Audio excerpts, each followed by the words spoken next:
Merhaba arkadaşlar. Ben İstanbul'a geldim. Yurt arkadaşım Zeynep'le beraber vakit geçireceğiz birkaç gün. İstanbul'a da başka bir yurt arkadaşımızın düğünü için geldim. Artık İstanbul'da yaşamadığım için burada böyle arkadaşlarımın evlerinde misafir olarak vakit geçiriyorum. Öyle Zeynep'le gezeceğiz birkaç gün. Onları da sizle paylaşacağım. Daha sonrasında da birkaç işlerim var. O sırada da çekerim muhtemelen video. İyi seyirler.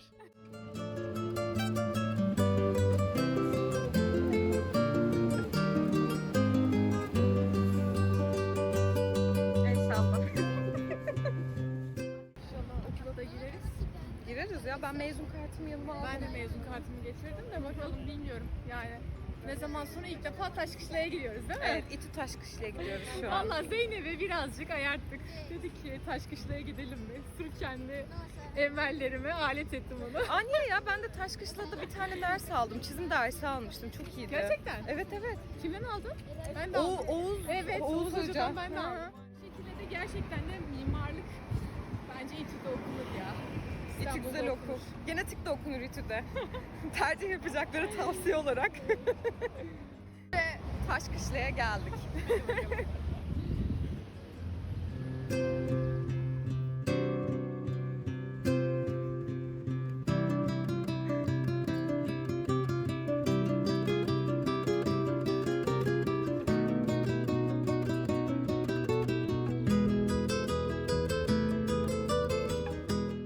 Neydi tam adı buranın?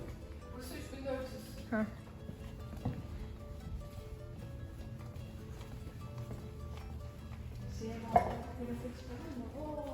Bunlar yapmış böyle ya arkadaş. Projeleri fırlatıp atıp gitmişler. Şu an ama biz zaten şu an Temmuz'dayız. Okul yok ki. Aynen işte final sonrası atıp gitmişler belli ki. Buranın manzarası çok güzel. Bu da ben. Ya da mesela sen bu gezinden ne öğreneceksin acaba? Hani öyle bir şeyler düşünüyor musun? Mesela gezilere çıktığın zaman ya bu gezi bende şunu uyandırdı. Ya da ben kendime bunu kattım. Ya o geziden sonra oluyor genelde. Çok Gelmeden evet. önce bir beklentim oluyor tabii de. Şey gibi böyle. Nasıl diyeyim? Yani İstanbul'da bu sene herhalde son gelişim olabilir belki bu sene için konuşuyorum. İleride belki işim düşer gene gelirim de. Hani mesela bu senelik böyle bir vedalaşma gibi belki benim için İstanbul'da bilmiyorum. Var böyle birkaç planım işte. İşte yani böyle kendimce İstanbul'da deneyimlemediğim bazı şeyleri, bir de önceden yapmayı sevdiğim şeyleri falan yaptım. Böyle bir gezi olacak bakalım. Senle Dolmabahçe'yi geziyoruz dedim. Ona bayağı heyecanlıyım. Bakalım Dolmabahçe. Şimdi İstanbul öyle bir yer ki aslında gez bitmiyor yani. Ya orası öyle. İçinde yaşarken de zaten o kadar çok gezmekte bazen yapamıyorsun. Vakit yaratamıyorsun çalışmaktan bazen. Benim öyleydi en azından. Ben yapamadım. Tabii canım her şeyin olması gerekiyor. İmkanın olacak, zamanın olacak, enerjin olacak. Ya bir de bak var yani hazırlık okumadım dedim ya. Hazırlık okuyamadığıma en çok üzüldüğüm şey İstanbul'u gezecek boş bir vaktim benim hiç olmadı. Evet. Şimdi biz Taşkışla'dan çıktık. Vallahi insan gurur duyuyor. Peki şu an nereye gidiyoruz? Şu an İstiklal Caddesi'ne gidiyoruz. İstiklal'e gidiyoruz. O zamanlar buraya ne kadar çok sık gelirdik. Böyle Taşkışla'dan yorgunluğumuzu atar. Böyle aşağı doğru yürüyüş yapardık. Vallahi beynimizi boşaltırdık ya. İTÜ'den gerçekten en rahat gelinen yer Taksim ama ya. Evet. Yani Ayaz Ağa kampüsünden de o şekilde. Bir şey söyleyeyim mi? İlginç bir şekilde daha az kalabalık Taksim. Ben daha kalabalık bekliyordum İstiklal'i. Birazcık daha akşam olsun bence kalabalık.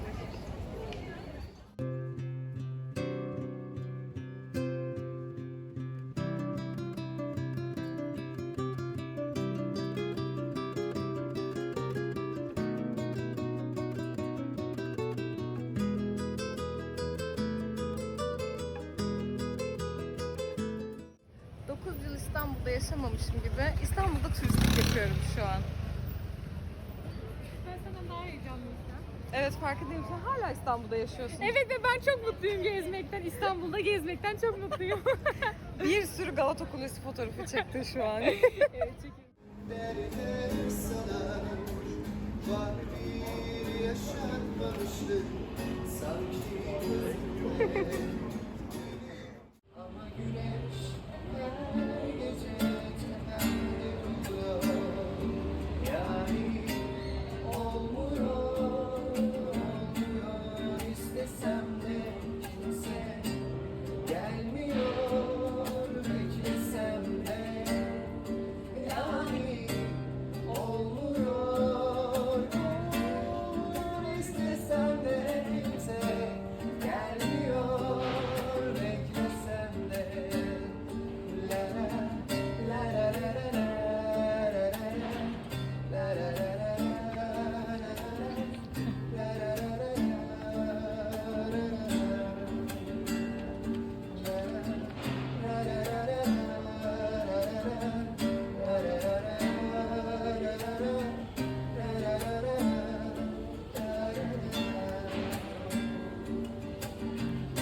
Yaz kokusu duyardım kışın ortasında bile.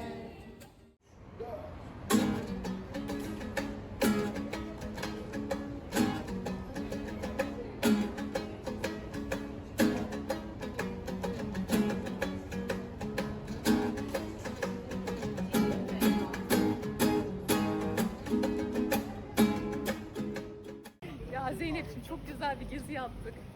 Yani bugün Tam turist sen mi beni olduk. gezdirdin, ben mi seni gezdirdim onu anlayamadım pek ama yani ben çok keyif aldım. Gezdirdik. Evet. Bence. Valla teşekkür ederim geldiğin Ben için. teşekkür ederim. Seni yeneceğim İstanbul muhabbeti nerede yapılıyordu? Boğaz kenarında mı yoksa yüksek bir tepede mi yapılıyor? Aa bak Martin'e kapat. Biz de bugün Martin'e kapatalım mı? Zeynep teyzen de var bizi videoyu çeker. Böyle Martin'e şey yaparız. da. Olur, çekerim. Bugün de Kadıköy'deyiz. Karşıya geçeceğiz birazdan Beşiktaş'a. Dolmabahçe Sarayı'nı gezeceğiz bugün de. Evet. Dolmabahçe Sarayı'na gidiyoruz. Öyle bakalım. Sonra da biraz Beşiktaş'ı turlarız. Bugün bir de Bünyamin var yanımızda. Zeynep'in küçük Aa, evet. oğluşu. Aynen. Bünyamin selam ver uzaktan. Merhaba. Merhaba. Merhaba. Yıkanıyor bebişim. Restorasyon yapılıyor. Önceden hep örtülüydü üstü. Şimdi açmışlar da çok güzel görünüyor.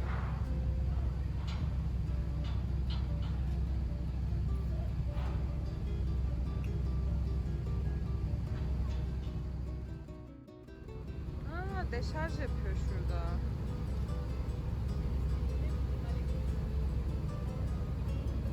Şey yapıyor, sintine suyunu aktarıyor. Sanki denize boşaltılıyormuş gibi görüyor da. Adamı gördün mü? Görmedim ama salladım el. Sen video çekiyorsun. Seneler sonra nihayet Dolmabahçe Sarayı'na gelebildim. Bu arada mobil müze kartla gayet hızlı giriş yapılabiliyormuş. Ben daha önce çok uzun turist sıralarını görüp vazgeçmiştim gelmekten hep.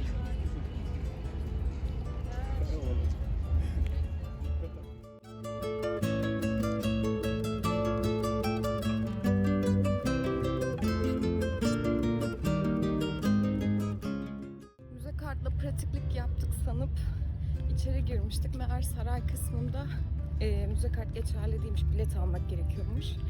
Ben de dışarı gittim. Bize bilet aldım Zeynep'le. Birazcık mesafeli olunca Zeynep yolu Bünyamin'le yürümek istemedi. Bir de hava çok sıcak. Öyle. Şimdi saraya gireceğiz. 25 dakikada zaten geziliyormuş saray. Henüz daha vaktimiz var. Saat 5.45'e kadar açıkmış. Öyle bakalım gezeceğiz. İçeride kamera yasakmış ama maalesef. Neyse artık. İçeriği çekmeyiz. Gelin kendiniz görün. Ay bu arada turistler için 1800 liraymış, şaka gibi. Türk vatandaşları için de 240'mış. Öğrenci de 120 idi galiba. Öyle bir şey. Teşekkür ederim. Kaç gün daha kalayım Bünyamin? 10 gün. Aman Allah'ım. 10 gün nasıl kalayım kız burada? Fark ettim, kız dememe güldü aynen. Neyse başka sefer gelirim gene. Tamam mı? Tamam. O zaman da başka yerleri gezeriz. Tamam.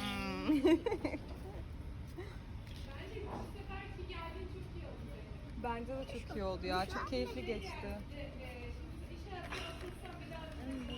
Aynen, o zaman birazcık daha zor olur. Hani ben gene ayarlarım bir şekilde diye düşünüyorum da bu kadar rahat olmam. Hafta içi gezemezdik mesela yani. Bünyamin, kameraya göstersene uçağını aşağıdan. Çok güzelmiş. Aşağıdan göster, aşağıdan. İnsan olduğu için bence kolay kolay da şey yapamazsın. Hani iş yeriyle böyle.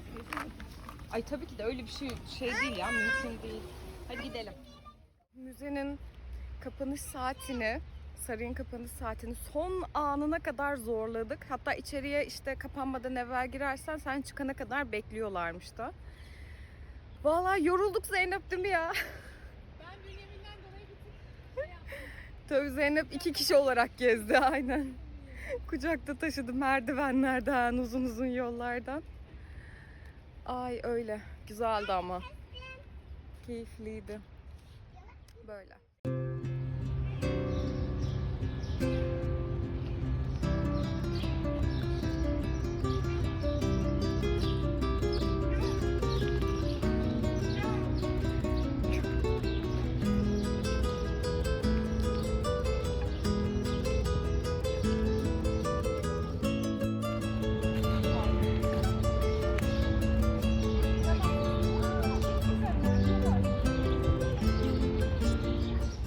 Kuş kafesleri olduğunu fark ettim. Kuş bahçesi diye geçiyormuş burası. Bakalım ne kuşları var içinde. Çok garip ötüşleri var. Aa, Zeynep, tavus kuşları var.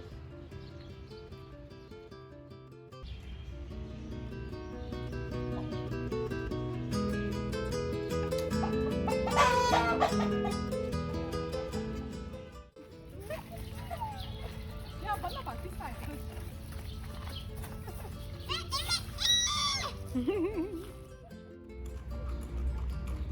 Sanırım ben vlogu birkaç parta bölmem gerekecek. Bu kadar gezdikten sonra.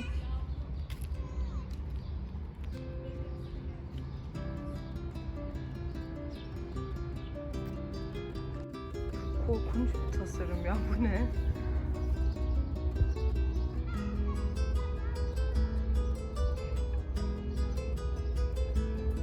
Gerçekten.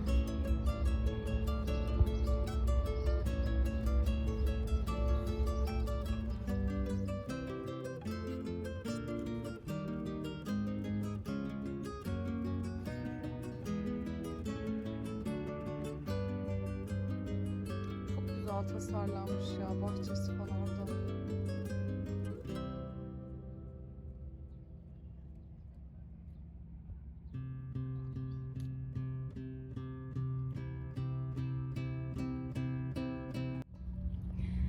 Da birini buldum. Şarkı söylüyordum, az evvel bana bakıyordu. Ay sen tuvaletini mi yapıyorsun? Pardon, özür dilerim. Bugünü noktalıyoruz değil mi Zeynep? Daha noktalamıyoruz arkadaşım. Daha balkon keyfi yaşıyoruz. Ya kız işte eve gidiyoruz yani, dışarıda oturmayacağız. Aynen inşallah. Valla Dolmabahçe'yi gezdik ama biraz yorucu oldu. Bayağı yorucu oldu ya, iyi yorulduk. Sıcak Biz da sadece çok Dolmabahçe'ye fazla. vakit ayırdık. Ona rağmen kesinlikle bitmedi. Evet ya, hızlı hızlı geçtik son kısımları. Ama güzel oldu.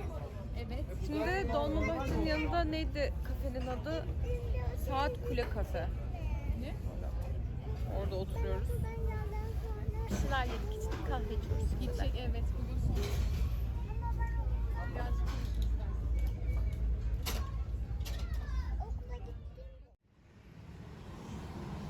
Ben Beşiktaş'ta yaşarken buralarda koşuya çıkıyordum. Sokağa çıkma yasağı gelmeden evvel akşam labdan dönüp koşuya çıkıyordum. Çok güzel oluyordu burada koşması.